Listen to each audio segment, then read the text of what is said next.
Après avoir bénéficié d'une libération conditionnelle, le chirurgien Nicolas Dubois se retrouva aéré sans but. 4 années d'incarcération sur les 8 auxquelles il avait été condamné. Un passé glorieux de neurochirurgien de renommée internationale, effacé par une seule complication fatale sur sa table d'opération. La machine judiciaire l'avait broyé, reconnu coupable, condamné, emprisonné. Sa femme était partie, ses amis s'étaient évaporés, sa licence médicale avait été révoquée à perpétuité. La liberté avait le goût amer du néant. Debout sur un marché local, au milieu des étals de vieilleries et des destins bradés, il contemplait l'abîme de son futur. « Vous cherchez quelque chose, monsieur ?»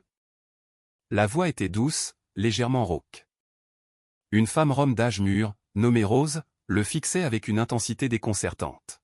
« Une maison, peut-être ? Pour vous mettre au vert ?» Nicolas faillit rire. Avec les 12 000 € qui constituaient toute sa fortune, l'idée était grotesque. « J'ai ce qu'il vous faut », insista-t-elle, comme lisant dans ses pensées. Une maison de campagne isolée à Saint-Martin-du-Lac. Un havre de paix. Elle appartenait à un parent éloigné, décédé sans héritier. Je vous la laisse pour 10 000 €, papiers inclus. La proposition était trop étrange, trop spécifique pour être honnête. Pourquoi moi? Et pourquoi ce prix dérisoire? Demanda Nicolas, la méfiance luttant contre l'épuisement. Rose sourit énigmatiquement. Parce que je vois des mains qui ont sauvé des vies et une âme qui cherche à se cacher du monde. Cet endroit vous attend. Il vous guérira, peut-être. Touché par la justesse de ses propos, et n'ayant plus rien à perdre, Nicolas accepta. Il échangea la quasi-totalité de son argent contre un jeu de clés anciennes et une promesse vague. Ne perdez pas ce que vous avez de plus précieux, lui dit-elle en guise d'adieu. Vos mains. Elles sont un cadeau. Le voyage jusqu'à Saint-Martin-du-Lac, à bord d'une 2CV d'occasion qui toussait à chaque montée, fut un long adieu à son monde d'avant. Le village était une carte postale jaunie par le temps, un lieu où la vie semblait s'être retirée sur la pointe des pieds. La maison, à l'écart, près d'une forêt silencieuse, était aussi délabrée que prévu. La peinture cloquait, le bois fatigué. Il poussa la porte, s'attendant à la poussière et à l'abandon. L'entrée, le petit salon, la cuisine rudimentaire confirmèrent ses craintes. C'était un lieu de fin de vie, pas de renaissance. Puis il ouvrit la dernière porte et son souffle se coupa. Devant lui, baignant dans une lumière crue qu'il n'aurait jamais soupçonnée, se tenait un bloc opératoire d'une modernité stupéfiante. Le contraste était si violent qu'il crut à une hallucination. Table d'opération, cialytique, moniteur, respirateur, instruments chirurgicaux de pointe sous emballage stérile, pharmacie complète des millions d'euros d'équipements, impeccablement agencés, dans le secret d'une ruine. Sur la table en acier inoxydable, une enveloppe. Son cœur battant à tout rompre, il lut la lettre laissée par un certain Jean-Pierre Lefebvre. C'était le testament d'un ancien médecin de campagne, un homme qui avait consacré sa vie à soigner les habitants de cette région reculée avec des moyens dérisoires. Frustré de voir des vies s'éteindre faute de soins appropriés, il avait investi toutes ses économies pendant 30 ans pour construire ce sanctuaire médical secret. Il voulait offrir à sa communauté une chance de survie. Mais la maladie, un cancer impitoyable, l'avait emporté avant qu'il ne puisse réaliser son rêve. Avant de partir, écrivait-il, j'ai confié à mon ami Rose la mission de trouver la bonne personne. Un médecin compétent, au cœur brisé, qui aurait besoin d'une seconde chance autant que mes patients ont besoin de soins. Si vous lisez ceci, docteur, c'est que vous êtes cet homme. Cet endroit est à vous. Honorez ma mémoire. Faites le bien que je n'ai pas eu le temps de faire. Nicolas s'assit lourdement, submergé par une vague d'émotions qu'il croyait avoir perdue à jamais en prison. Des larmes de gratitude et de désarroi inondaient son visage. Ce legs n'était pas seulement du matériel, c'était un fardeau, une mission, une rédemption possible. Il passa les jours suivants à rendre la partie habitable de la maison digne, touchant à peine au bloc, ce sanctuaire immaculé.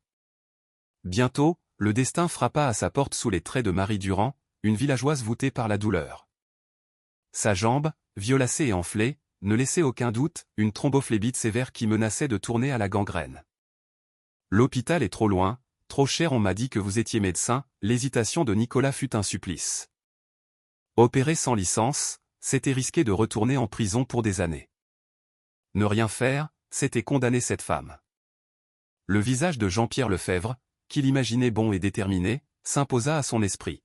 « Allongez-vous » dit-il d'une voix qu'il ne se connaissait plus. L'opération fut une épreuve. Ses doigts, engourdis par des années d'inactivité, tremblaient. Mais peu à peu, la symphonie familière des instruments, la logique implacable des gestes chirurgicaux prirent le dessus. La mémoire de ses mains était intacte.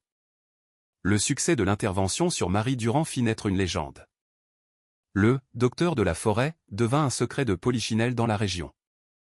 On venait le voir pour une fracture, une crise d'appendicite, un accouchement difficile.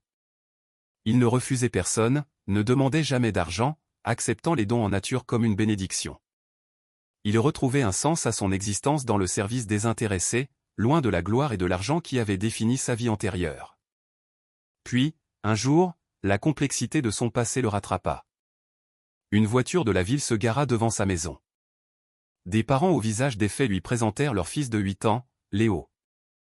Diagnostiqué avec une tumeur cérébrale inopérable par les sommités médicales, l'enfant était condamné. « Nous savons qui vous êtes, docteur Dubois. Nous savons les risques. Mais vous êtes notre dernier espoir. » Le dilemme était absolu. Un échec signifierait la fin de Léo et sa propre fin. Mais dans le regard de l'enfant, Nicolas ne vit pas la peur, mais une confiance totale. C'était la même confiance qu'il avait trahi une fois. Il ne pouvait pas se dérober une seconde fois. L'opération dura 6 heures, une éternité suspendue au son régulier des moniteurs. C'était une danse sur un fil au-dessus de l'abîme, où chaque mouvement, chaque millimètre comptait. Nicolas n'était plus un paria, il était un virtuose retrouvant son art, guidé par une concentration surnaturelle. Quand il retira finalement la tumeur, intacte, la tension dans le bloc laissa place à un silence respectueux, presque sacré. L'enfant était sauvé. Le sauvetage de Léo ne pouvait rester secret. Un article dans un journal local, relayé sur Internet, déclencha une tempête médiatique. Le héros pour les uns, le charlatan dangereux pour les autres. L'inévitable arriva, une délégation du ministère de la Santé, dirigée par le docteur Paul Bernard, un homme à la réputation inflexible. Nicolas s'attendait à être arrêté sur le champ. Il leur montra le bloc, ses dossiers impeccables, sans chercher à se défendre. « Votre travail ici est illégal, docteur Dubois », commença froidement le docteur Bernard. « Je le sais. Nous avons examiné les 273 cas que vous avez traités cette année, poursuivit-il, son ton changeant subtilement. Votre taux de réussite est stupéfiant. 0 mortalité. Vous accomplissez des miracles dans des conditions inhabituelles. » Nicolas attendait la sentence. Par ailleurs, ajouta le docteur Bernard en sortant un document officiel, votre affaire a été révisée. De nouvelles analyses ont prouvé que la complication qui a causé la mort de votre patient il y a 4 ans était imprévisible. Le jugement était une erreur. Vous êtes officiellement réhabilité.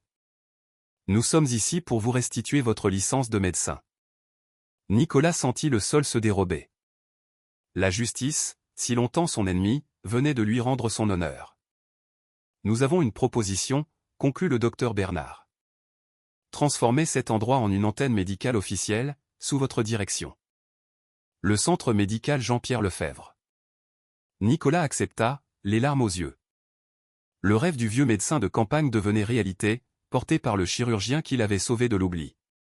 Désormais, le centre est un phare d'espoir pour les cas désespérés. Nicolas Dubois y opère chaque jour, sous le regard bienveillant du portrait de Jean-Pierre Lefebvre accroché au mur. Il sait que sa vie a été sauvée non pas par la loi ou la société, mais par la foi d'un homme qu'il n'a jamais connu et la perspicacité d'une gitane qui avait vu, dans ses mains vides, la promesse d'une rédemption. Tout avait commencé par un trousseau de clés, qui n'ouvrait pas seulement une maison, mais une seconde chance, prouvant que même dans les ruines d'une vie, la vocation de guérir peut trouver un chemin pour renaître.